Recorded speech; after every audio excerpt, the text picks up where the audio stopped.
எல்லாருக்கும் வணக்கங்க. இந்த பதிவில் நம்ம பார்க்கக்கூடியது மீனராசியில் பிறந்த நண்பர்களுக்கு பிறக்கப்பட்ட ஏப்ரல் மாதம் சாதகமாக இருக்க போகுதா அல்லது பாதகமாக இருக்க போகுதான்றதை பற்றி தானுங்க. ஆதாரபூர்வமாக வேதகால முறையில் துல்லியமாக இந்த பதிவில் நம்ம பார்க்க போகிறோம். ஏப்ரல் மாதம் பிறக்கப்பட்டது ஏப்ரல் மாதம் 1ஆம் தேதி செவ்வாய்க்கிழமை அதிகாலை, அதாவது இன்று. பரணி நட்சத்திரம்னு சொல்லக்கூடிய துர்க்கை அம்மன் அவதரித்த நட்சத்திரம் மேச ராசி தனுசு லக்னத்தில் தான் இந்த மாதம் பிறக்கப்பட்டது.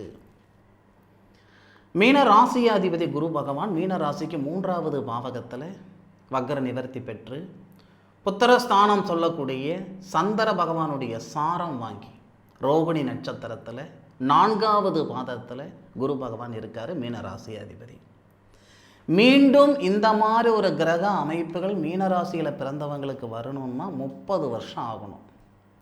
எல்லாரும் சொல்லுவாங்க, 7.5 சனி ஜென்மத்தில் வந்துடுச்சு, மிகப்பெரிய சங்கடங்களை கொடுக்குமே.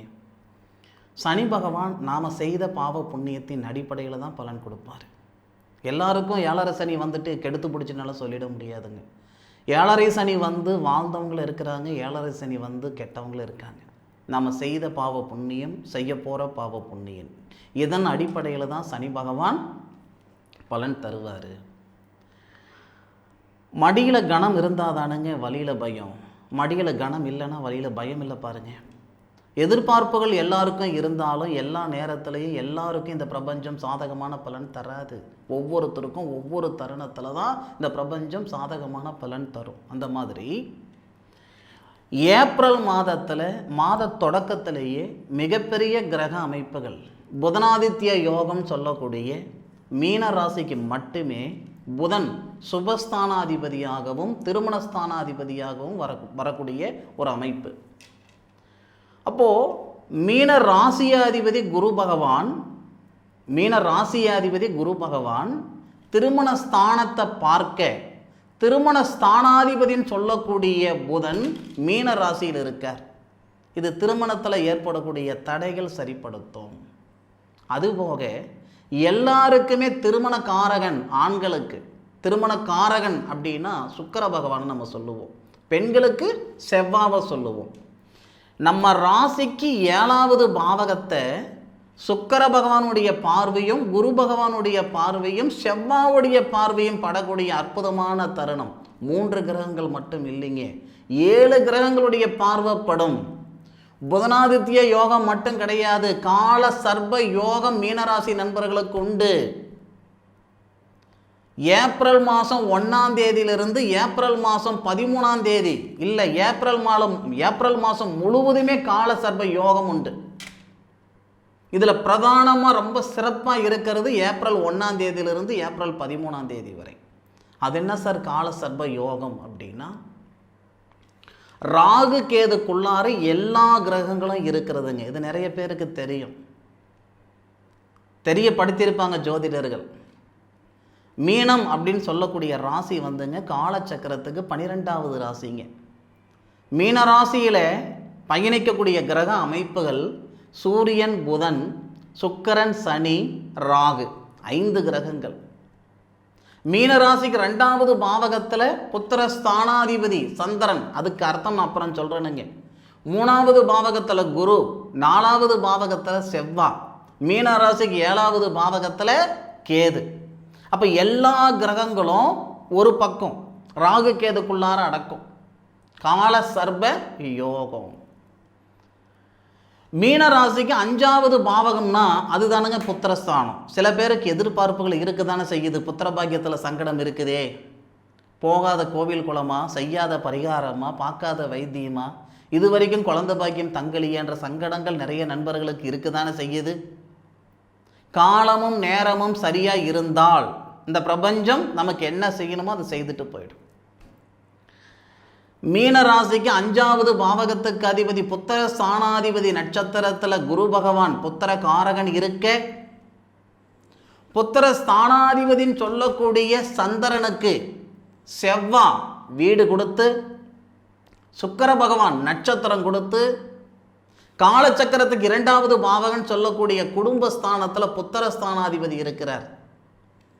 இந்த தருணங்களில் புத்திர பாக்கியத்தில் இருக்கிற தடைகள் நீங்கும், பூர்வீக சொத்து பத்தில் இருக்கிற சங்கடங்கள் நீங்கும், 4வது பாவகத்தில் இருக்கக்கூடிய செவ்வாய், மீனராசிக்கு 4வது பாவகத்தில் தானுங்க செவ்வாய் இருக்கிறாரு. செவ்வாய் புனர்பூச நட்சத்திரம் சொல்லக்கூடிய ஸ்ரீராமர் அவதரித்த நட்சத்திரத்தில் வக்ர நிவர்த்தி பெற்றிருக்கிறார். அப்போ செவ்வாவுடைய பார்வை உங்கள் ராசிக்கு 7வது பாவகத்தையும், உங்களுடைய ராசிக்கு 10வது பாவகம் தொழில் ஸ்தானத்தையும், 11வது பாவகம் லாபஸ்தானத்தையும் பார்க்குறாரு. இந்த அமைப்புகளால் மண் மனையில் இருக்கிற சங்கடங்கள் நீங்க போகுது. வீடு வாசல் அடமான வச்சு விட்டனுங்க, வாங்க முடியல, வருமா வராதான்னு தெரியல. வீடு வாசல் கட்ட ஆரம்பிச்சனுங்க அரையும் குறையுமா நின்றுக்கிட்டு இருக்குது. இல்லை கட்டி விட்டனுங்க, கிரக பிரவேசம் செஞ்சுக்கிட முடியல. இந்த மாதிரி இடம் வாங்கின ரிஜிஸ்ட்ரேஷன் பண்ண முடியல. இந்த மாதிரி மண் மனை சார்ந்த சங்கடங்கள் எல்லாமே சரியாகிறதுக்கு உண்டான தருணமாக மீனராசி நண்பர்களுக்கு ஏப்ரல் மாதம் வரும். நான் மீண்டும் சொல்கிறேன், 7.5 சனி ஜென்மத்தில் திருக்கணித பிரகாரம் வந்திருந்தாலும் இது உங்களுக்கு ஒரு அனுபவத்தை கொடுக்க போகுது சனி பகவான். சங்கடப்பட வேண்டாம், சந்தோஷப்படுங்க. இந்த பிரபஞ்சம் கொடுக்கக்கூடிய அனுபவம் நீங்களும் நானும் கற்றுக் கொடுக்க முடியாது. மிகப்பெரிய அனுபவம் மீனராசி நண்பர்களுக்கு வரப்போகுது. கையில் 4 காசு பணம் வச்சுக்க வேண்டாம், சுப விரய செலவுகள் செய்யுங்க. கண்ணு மூடிட்டு மண்மனம் வாங்கி போடுங்க, தப்பு வராது. நகநட்டு பண்ணாதீங்க, அடமான வச்சு விடுவீங்க. ராசிக்கு 3ல் குரு வேற இருக்கிறாரு. அடமான வைக்கிறோமோ இல்லையோ நாம் தாரவாத்துருவோம். கேளப்பா குருபதி 3 கெடுதி மெத்த செய்வேனடா வேந்தன் தானும் ஆளப்பா அகத்திலே கலவம் போகும் அப்பனே அரிட்டமடா சிசுவுக்குத்தான். 3ல் இருக்கிற குரு. அதனால் நகநட்டு வேண்டாம், விரய செலவுகள் செய்யுங்க, அது உங்களுக்கு நல்லதும் கூட. அதுபோக திருமணம் போன்ற சுபகாரியங்கள் நடக்கிறதுக்கும், திருமணம் ஆனவங்க நிம்மதி சந்தோஷம் அடைகிறதுக்கும், பொருளாதார ரீதியாக இருக்கிற சங்கடங்கள் சரியாகிறதுக்கும், வெளியூர் வெளிநாடு போன்ற சுபகாரியங்கள், வெளியூர் வெளிநாடு போன்ற வேலை வாய்ப்பு சேர்றதுக்கான அனுகூலத்தை இந்த பிரபஞ்சம் தரப்போகுது இந்த ஏப்ரல் மாதத்தில். 3வது பாவகத்துக்கு அதிபதி, 8வது பாவகத்துக்கு அதிபதி சுக்கிரன் உங்கள் லக்னத்தில் இருக்கிறார். சுக்கிர பகவான் உங்களுடைய ராசியில் இருக்கிறார். சுக்கிர பகவான் மீன லக்னம், மீன ராசிக்காரங்களுக்கு ஜென்மத்தில் சுக்கிரன். அப்போது உங்கள் லக்னத்துக்கும் உங்களுடைய ராசிக்கு அதிபதி குரு சுக்கிரனுடைய வீட்டில் கிரக பரிவர்த்தனை சுக்கிரனுடைய வீட்டில் குருவும், குருவுடைய வீட்டில் சுக்கிரனும் கிரக பரிவர்த்தனை. அதுபோக இந்த 4வது பாவகத்துக்கு அதிபதி நம்ம சொல்லுவோம் இல்லைங்களா, அதாவது சுபஸ்தானாதிபதியும் திருமணஸ்தானாதிபதியும் உங்கள் ராசியில் சில பேர் வாகனம் வாங்குற மாதிரி ஒரு பிராப்தம் வரும். வேண்டாம், 34 வயசுக்கு மேற்கொண்டு நீங்கள் இருக்கிறீங்கன்னா நீங்கள் வாகனம் வாங்குங்க, தப்பில்லை. 34 வயசுக்குள்ளார இருக்கிறீங்கன்னா வாகனம் தயவு செய்து உங்கள் பேரில் வேண்டாம், அதிகமாக பயன்படுத்த வேண்டாம். அத்தியாவசியமாக இருக்குதுங்க, வேறு வழி இல்லைங்கன்னா எடுத்துக்கிடலாம், அனாவசியமாக வேண்டாம். ஒன்று, இந்த நேரத்தில் நான் இப்போ மட்டும் சொல்லிடுங்க, ஏப்ரல் மாதம் மட்டும் சொல்லிடுங்க. ஏப்ரல் மாதம் நமக்கு சனி பகவான் நம்ம ஜென்மத்துக்கே வந்துட்டார். அடுத்து ஒரு 2-2.5 வருஷத்துக்கு முடிஞ்ச அளவுக்கு ஒரு விஷயத்துக்கு முன்னாடி போய் நிற்காதீங்க. நானாச்சு என்னை நம்பி அந்த தம்பிக்கு பொண்ணு கொடுங்க, நானாச்சு என்னை நம்பி அந்த தம்பிக்கு காசு பணம் கொடுங்க, இதுக்கு நான் பொறுப்பு அப்படின்னு முன்னுக்கு போய் நிற்காதீங்க. கண்டிப்பாக சங்கடங்கள் வரும். வாங்காத பணத்துக்கு வட்டி கட்டுற மாதிரி வந்துடும், செய்யாத தப்புக்கு செஞ்சன்னு பேர் வந்துடும். ஐயா, ஊசி இடம் கொடுத்தாதானுங்க நூல் உள்ளே போகும், ஊசி இடம் கொடுக்காட்டி நூல் உள்ளே போகாது. இல்லை, ஒரு சங்கடத்துக்கு நாம் இடம் கொடுத்தாதான். அதனால் முடிஞ்ச அளவுக்கு ஏப்ரல் மாதம் மட்டும் சொல்லலைங்க, சனி பகவான் உங்கள் ராசியிலிருந்து அடுத்த கட்டத்துக்கு போகிற வரைக்கும் அத்தியாவசியம் என்னவோ அதை பண்ணுங்க, அவசியம் என்னவோ அது பண்ணுங்க, அனாவசியமான விஷயங்கள் செய்துக்கிடாதீங்க. 10 வார்த்தை பேசக்கூடியவராக நீங்கள் இருக்கிறீங்க அப்படின்னா அந்த வார்த்தையை நம்ம வில்லங்கமாகி போயிடும்.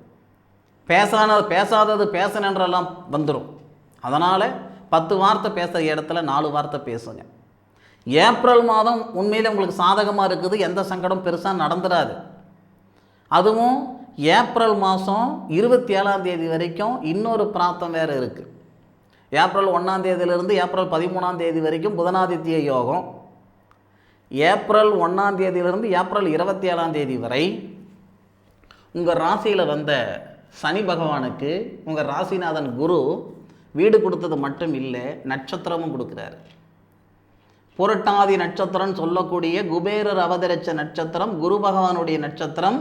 புரட்டாதி நட்சத்திரம் 4வது மாதத்தில் வெறும் 29 நாட்கள் மட்டுமே சனி பகவான் பயணிக்கிறார். அந்த நேரமெல்லாம் உண்மையிலே நல்லா இருக்கும்.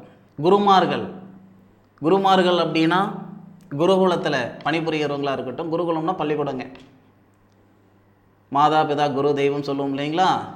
அப்போது அந்த வாத்தியார்கள், ஆசிரியர் துறையில் உள்ளவங்களுக்கு இந்த நேரம் உண்மையிலே ரொம்ப நல்லா இருக்கும். ஒரு கலை கற்றுக் கொடுக்குறவங்க எல்லாருமே வாத்தியார் தான். ஒரு கலை கற்றுக் கொடுக்குறவங்க, அது எல்லா தொழிலும் உண்டு. A to Z, இந்த ஜோதிடத்தில் இருந்து ஒரு மல்லிகை வியாபாரமோ ரியல் எஸ்டேட்டோ எல்லா தொழிலும் A to Z. ஒரு நடிப்பு சொல்லிக் கொடுக்கறதுலேருந்து, ஒரு கம்ப்யூட்டர் சம்மந்தப்பட்ட விஷயங்கள் சொல்லிக் கொடுக்கறதுலேருந்து, யார் சொல்லிக் கொடுக்குறாங்களோ அவர் குரு இல்லையா. அப்போது நிச்சயமாக சொல்கிறேனுங்க, இந்த நேர காலங்கள் அப்படின்றது உங்களுடைய வாழ்க்கையில் நிம்மதி சந்தோஷம் வர்றதுக்கும், உங்களுடைய வாழ்வாதாரத்தில் இருக்கக்கூடிய சங்கடங்களை சரிப்படுத்திக்கிறதுக்கு உண்டான நேரம். அதுவும் 32 வயசுக்கு மேலே உள்ளவங்களுக்கு. ஏன்னா 32 வயசுக்குள்ளே உள்ளவங்களுக்கு பார்த்திங்கன்னா இது கால சர்ப தோஷம் தானுங்க. 32 வயசுக்கு மேலே உள்ளவங்களுக்கு இது கால சர்ப யோகமாக மாறும். ஒரு நெல்மணி போட்டால் 100 நெல்மணி எப்படி வருதோ அந்த மாதிரி ஏப்ரல் மாதத்தில் நீங்கள் செய்யக்கூடிய செயல், விதைக்கக்கூடிய விதை ஒரு காலகட்டத்தில் மிகப்பெரிய விருட்சமாக வளர்ச்சி உங்களுக்கு கிடைக்கும். அதில் எவ்விதமான மாற்று கருத்து இல்லை. நீங்கள் எத்தனை ஜோசிகாரருக்கு வேணும்னாலும் போய் பார்த்துக்கிடுங்க. மீனராசியில் பிறந்தவங்களுக்கு ஏப்ரல் மாதம் சாதகமாக அல்லது பாதகமான 100% சாதகமாக தான் சொல்லுவாங்க. நிச்சயமாக படித்த படிப்புக்கு உண்டான உத்தியோகம் ஆண்களுக்கும் சரி பெண்களுக்கும் சரி. பெண்களுக்கு இருக்கக்கூடிய மன அழுத்தம் நீங்க போகுது. உடம்புல இருக்கக்கூடிய நோய் நொடிகளுக்கு ஒரு முடிவு வரப்போகுது. நிம்மதியான வாழ்க்கை வாழ்ந்துக்கிட்டு இருக்கிறேன் சாமி, நிரந்தரமான வாழ்க்கை நிலையான வாழ்க்கை வாழ்ந்துக்கிட்டு இருக்கிற சாமின்னு சொல்லக்கூடிய அளவுக்கு மீனராசி நண்பர்களுக்கு நிச்சயமாக இந்த பிரபஞ்சம் உறுதுணையாக இருக்கும், நல்ல அனுகூலம் கொடுக்கும். அதில் மாற்று கருத்து இல்லை. இந்த பதிவு மீனராசியில் பிறந்தவங்களுக்கு உண்மையிலேயே பயனுள்ளதாக இருக்கும் அப்படின்னு நான் மனசார நம்புகிறேன். மீண்டும் அடுத்த ஒரு அற்புதமான தருணத்தில் உங்கள் அனைவரையும் சந்திக்கும் வரை உங்களிடமிருந்து விடைபெறுவது உங்கள் வீட்டு ஜோதிட நண்பனான மா காளிதாஸ் மணிகண்டன். திருச்சிற்றம்பலம். வாழ்க வையகம், வாழ்க வளமுடன்.